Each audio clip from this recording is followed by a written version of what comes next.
Assalamualaikum warahmatullahi wabarakatuh. Selamat pagi anak-anak kelas 10 SMA Negeri 1 Ulu Jami.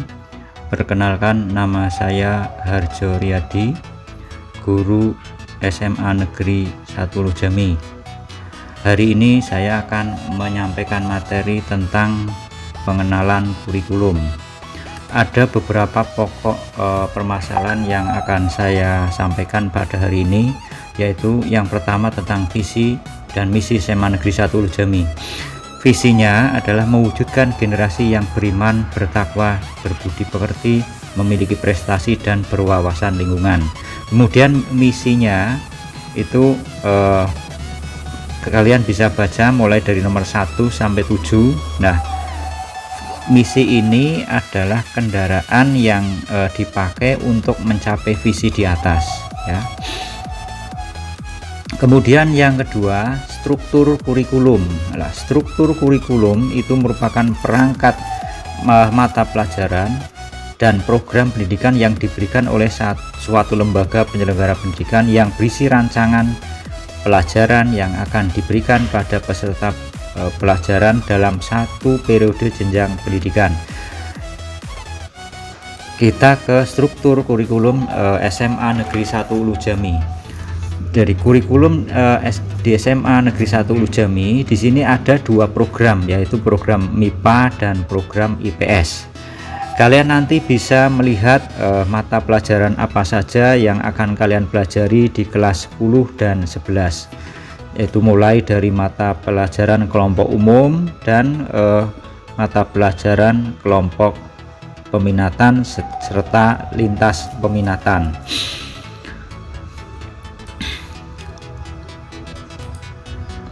Kemudian berikutnya tentang standar kompetensi lulusan.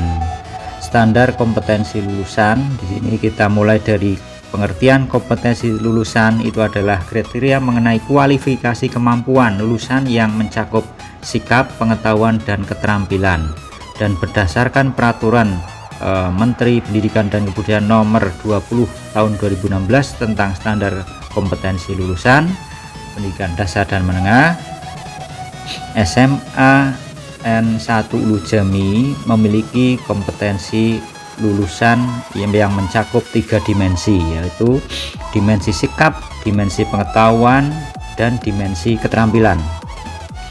Kalian nanti bisa melihat dimensi itu. Pada dimensi sikap di sini berkaitan dengan perilaku yang mencerminkan sikap beriman dan bertakwa kepada Tuhan Yang Maha Esa, berkarakter jujur, bertanggung jawab, pembelajar jati sepanjang hayat, dan sehat jasmani dan rohani. Kemudian pada dimensi pengetahuan, kalian nanti bisa memahami tentang indikator yang ada. Demikian juga untuk dimensi keterampilan. Di situ ada beberapa indikator yang harus kalian pelajari, yaitu kalau saya sebutkan, memiliki keterampilan berpikir dan bertindak, kreatif, produktif, kritis, mandiri, kolaboratif, dan komunikatif. Implementasi SKL. Jadi standar kompetensi lulusan nanti bisa diimplementasikan ke dalam KD, ke dalam kompetensi inti, kemudian diturunkan menjadi kompetensi dasar, dan dari kompetensi dasar diturunkan menjadi indikator.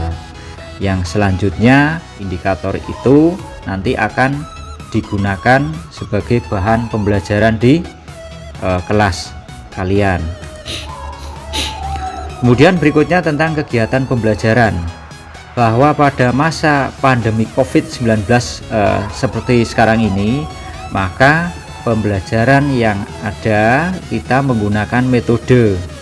Yang pertama metode daring, kemudian metode luring, yang ketiga metode blended learning.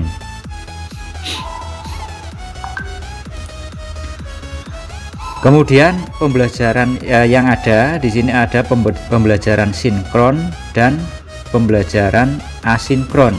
Nah, untuk pembelajaran sinkron di sini akan terjadi langsung dalam waktu nyata. Teman sekelas, guru, dan Anda dapat berbicara satu sama lain melalui media online.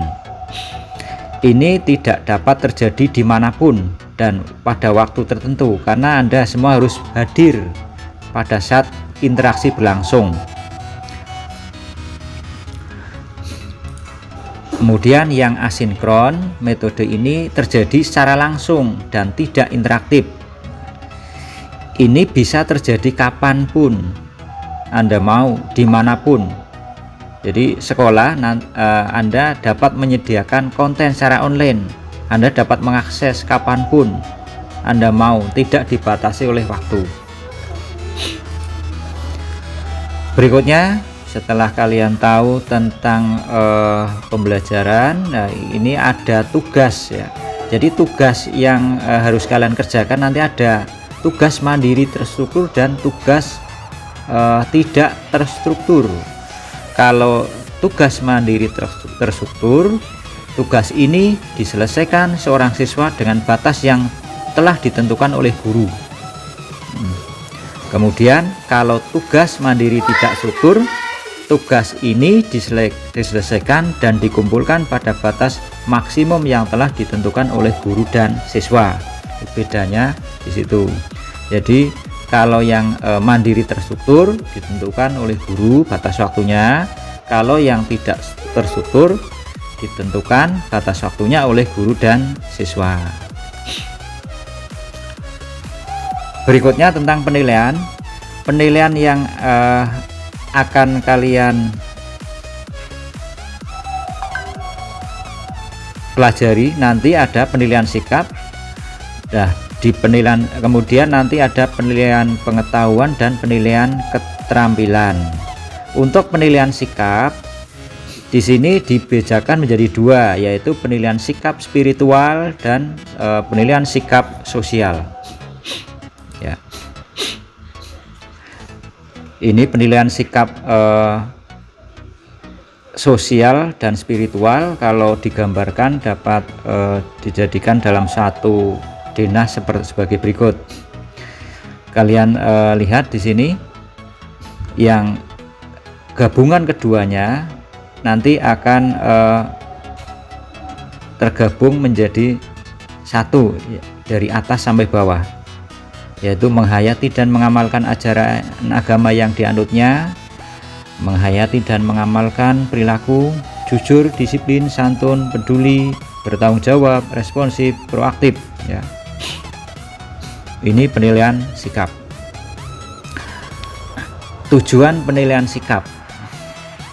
Penilaian sikap kalau kita menggunakan diagram alur ini, nanti kalian lihat panah ke kanan, perilaku spesifik ini nanti dinilai dari mapel agama dan PKN. Kemudian perilaku umum ini akan dinilai oleh semua mapel ya, kecuali yang di atas itu, kecuali agama dan PKN. Nah, nanti akan dihasilkan suatu tujuan, yaitu di sana ada sikap menerima, menjalankan, menghargai, menghayati, dan mengamalkan. Ini alur penilaian sikap.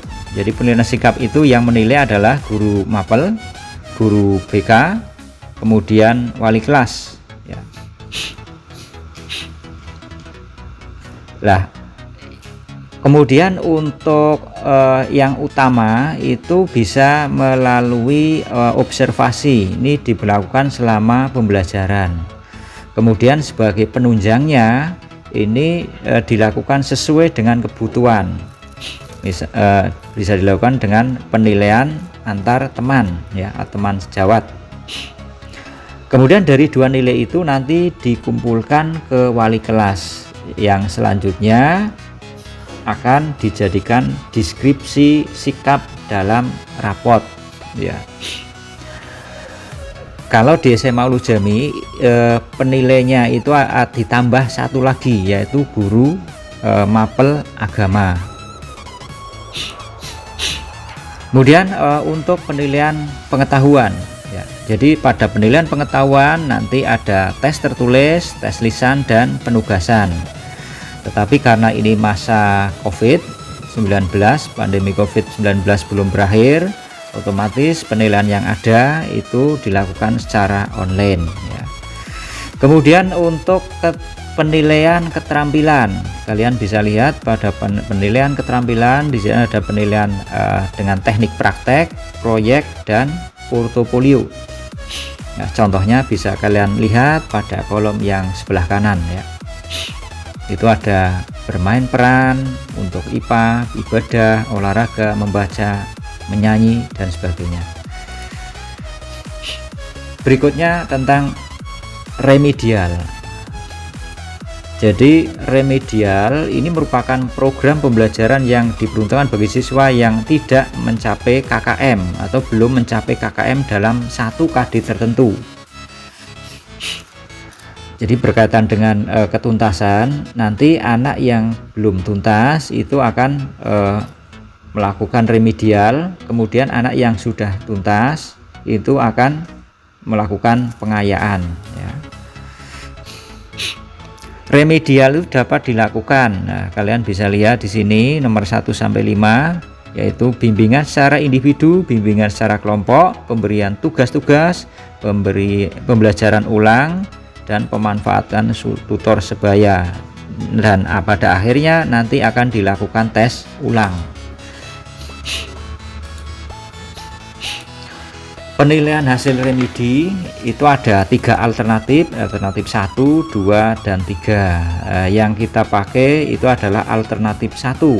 Jadi nilai hasil remedi adalah nilai sesuai capaian yang diperoleh ya, nilai yang diperoleh pada saat remedi. Kita tidak menggunakan alternatif 2 dan alternatif 3. Ini alurnya, alur remedial. Saya tadi sudah saya sampaikan di depan. Jadi hasil tes kurang dari KKM, maka nanti ada analisis hasil tes. Setelah dianalisis di sini kalian akan mengalami pembelajaran remedial baik melalui bimbingan individu, bimbingan kelompok, pembelajaran ulang, pemberian tugas, pemanfaatan tutor sebaya, yang pada akhirnya akan dilakukan tes ulang. Kemudian pengayaan. Nah, pengayaan ini program pembelajaran yang diberikan kepada peserta didik yang telah mencapai KKM. Nah, bentuknya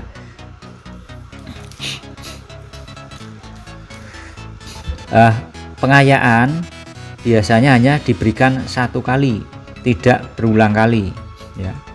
Dilakukan melalui ini ada pembelajaran kelompok, belajar kelompok, kemudian belajar mandiri, pembelajaran berbasis tema. Ini cara untuk melakukan pengayaan yang diselenggarakan oleh guru ya. Setelah kalian tes pada akhir tahun itu kalian akan dihadapkan pada kenaikan kelas ya. Pada kenaikan kelas di sini ada syarat yang disebut dengan kriteria kenaikan kelas. Kalian bisa pahami di sini nomor 1 sampai 4. Ini yang wajib ada, yang harus ada ya. Saya bacakan. Yang pertama, menyelesaikan seluruh program pembelajaran dalam 2 semester ya. Kemudian yang kedua, predikat minimal baik, memenuhi indikator kompetensi sesuai dengan kriteria yang ditetapkan oleh satuan pendidikan, nilai sikap minimal baik ya. Kemudian yang ketiga, predikat kegiatan ekstra wajib pendidikan pramuka minimal baik ya.